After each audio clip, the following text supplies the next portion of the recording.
Puis c'est comme si, moi, personnellement, tu sais, j'observe comment la personne se comporte, de un. Deux, j'analyse comment la personne traite ses clients. Et de trois, je dis, bon, j'ai aucun problème d'investir dans cette compagnie-là. Je m'en fous que tu as une réputation A1 ou une réputation so-so, que tu es plus ou moins populaire, parce que tout ça, c'est du branding, tout ça, c'est du marketing, tout ça, c'est des gens qui ont des influenceurs qui travaillent pour eux, qui poussent les business de tout le monde. Mais à la fin, est-ce que c'est vraiment vrai que c'est super bon? C'est à vous de le vivre, l'expérience, parce que, pour être honnête avec vous, j'ai compris qu'il y a des personnes qui sont éternellement insatisfaits. Il y a des personnes qui sont satisfaits, point, parce que ça vient les rejoindre, c'est comme un service rendu similaire à leur personne. Puis il y en a d'autres, c'est comme, ils sont tellement habitués d'avoir des services médiocres que quand c'est un service qui est tellement merveilleux, ils sont comme, oh my god, moi je retourne là, je veux rien savoir des autres. C'est comme s'ils ont pu trouver la perle rare, n'est-ce pas? Puis moi, je m'attendais à... Moi, je m'attendais à avoir un certain service de cette personne-là. Puis au contraire, ça passait dans le crack, entre guillemets. J'ai pas eu de feedback.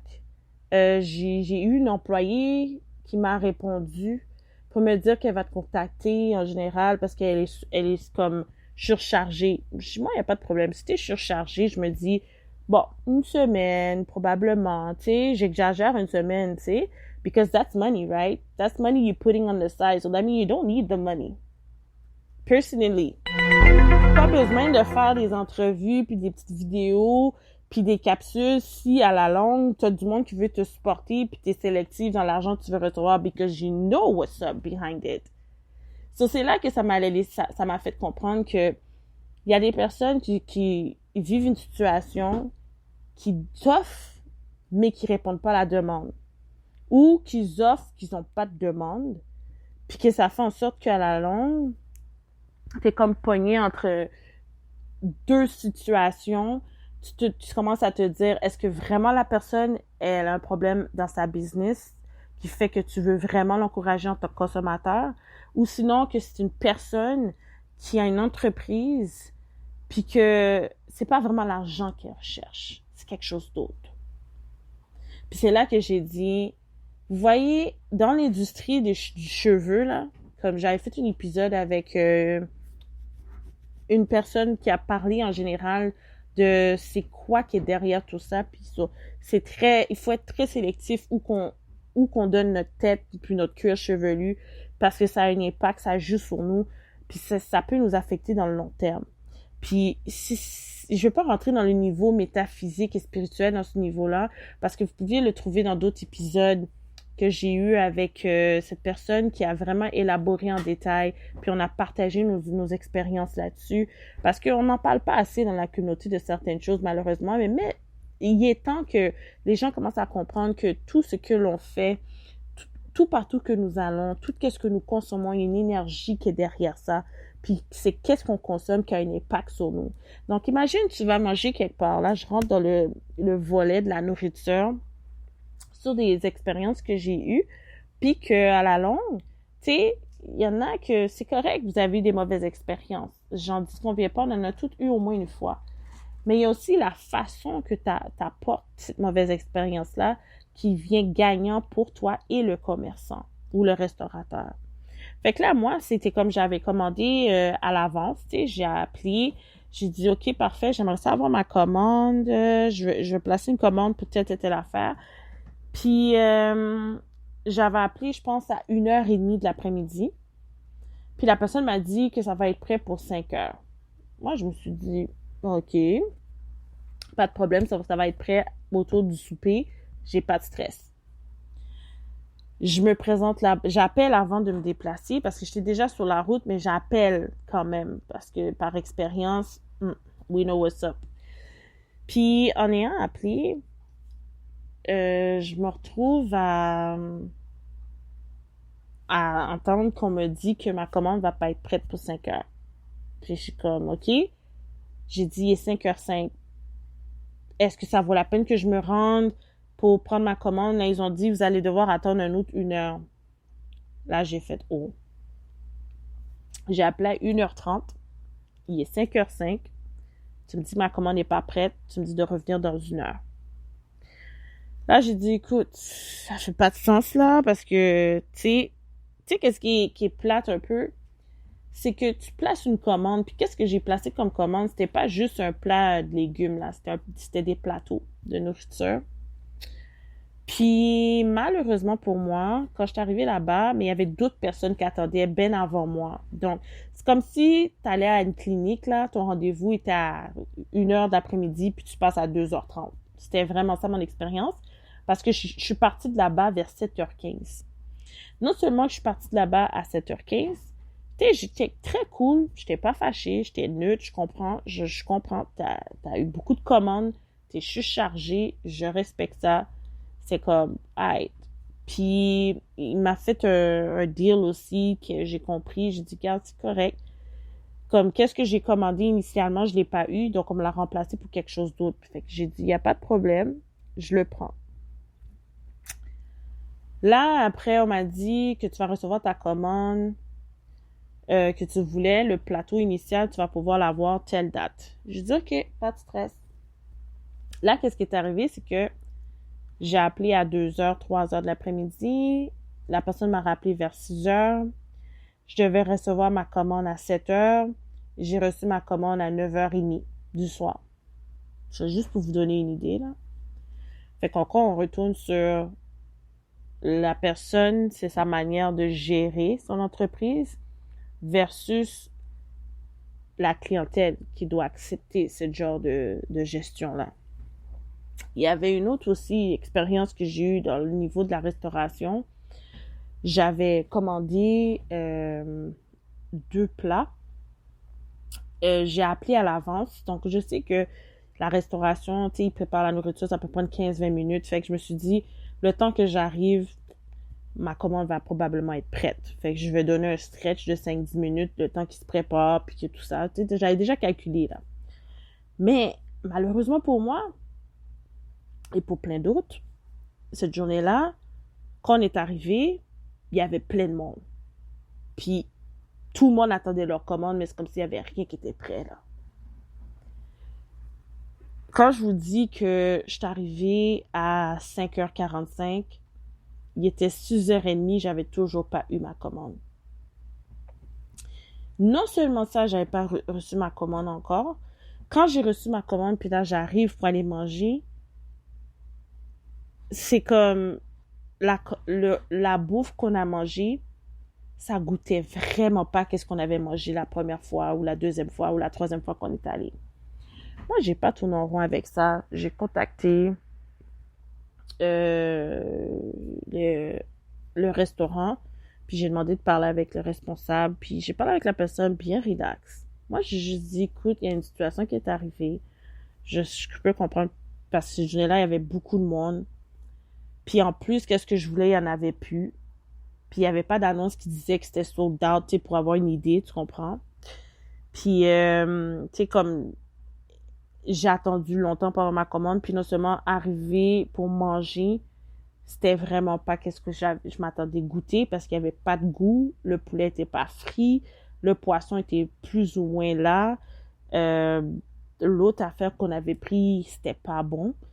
Puis, tu sais, j'ai juste dit comme, je vous donne cette opinion-là versus mon expérience afin que vous apportez de quoi comme amélioration. Parce que vous faites de la bonne bouffe, là. Comme si je suis allée là, 3 reprises, c'était bon, puis tout d'un coup, c'était plus bon, ben, il y a un problème. Puis là, il m'a expliqué c'était quoi la situation, puis j'ai respecté son ouverture, parce que c'est quelque chose qu'il aurait pu garder pour lui. Puis par la suite, tu sais, comme il m'a offert un repas gratuit, puis j'ai dit, écoute, c'est pas un repas gratuit que je recherche quand je t'ai appelé, là. Tu comprends? Moi, je t'ai appelé juste parce que je crois en vous. Je sais que vous avez un bon restaurant, puis votre bouffe est vraiment bonne. Fait que je m'inquiète absolument à rien. Donc, vous allez pouvoir vous remettre sur les pieds comme bon le semble. C'est pour ça que je vous ai appelé. Parce que je crois en vous. Puis je sais qu'il y en a plusieurs d'autres qui croient en vous. Parce que pour le nombre de personnes que j'ai eues qui étaient là quand j'étais allée, because you're making good food. Good. Il m'a dit, still, on veut te donner un plat gratuit. So, 1 mois après, j'y vais pour prendre mon plat gratuit, mais j'achète d'autres choses. C'est pas juste ça que je prends. Fait que c'est quand même bon, right?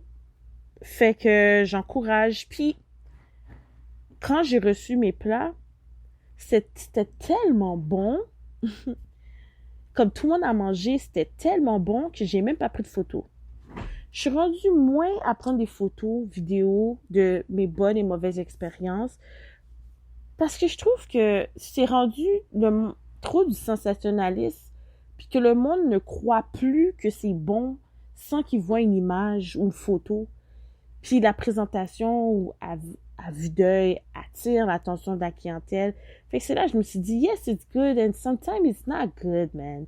Parce que avant, là, les restaurants, là, back in the days, avant qu'on est tombé dans l'ère des réseaux sociaux, là, je suis désolée, là, mais quand quelqu'un te disait, yo, à tel restaurant, tel côté, yo, bon manger, là, yo, t'allais sans hésiter, là. Puis, selon ton expérience, tu peux dire, ouais, c'était vraiment bon, là, le manger le bois, yo, bonne quantité, le goût est là, c'est top notch, tu comprends? Il n'y a pas plus de photos vidéos que ça, là, sur les réseaux sociaux. Maintenant, c'est rendu que tu peux avoir un restaurant qui te montre plein de vidéos puis de photos, puis c'est même pas plus bon que ça, tu comprends? Il se paye un bon photographe, ça a l'air super beau à vue d'œil, puis quand tu arrives, il faut aller manger là-bas, ben, c'est comme si t'as jeté ton argent dans les poubelles. Donc, ça, c'était au niveau de la restauration. Il y avait une autre place aussi que j'étais allée dernièrement, puis c'était pas bon. J'ai appelé, puis ils m'ont dit, écoutez, madame, on va vous rembourser, puis on va vous donner un repas gratuit. Puis quand je suis allée, ils m'ont remboursé, ils m'ont donné un repas gratuit, plus d'autres choses. J'ai rien dit, puis j'ai dit merci beaucoup. Tout ça en raison que j'avais une bonne approche, j'étais compréhensive, et j'ai pas eu besoin d'être colérique envers les restaurateurs et tout. Là, je vous ai quand même parlé de cheveux, cils, restaurants,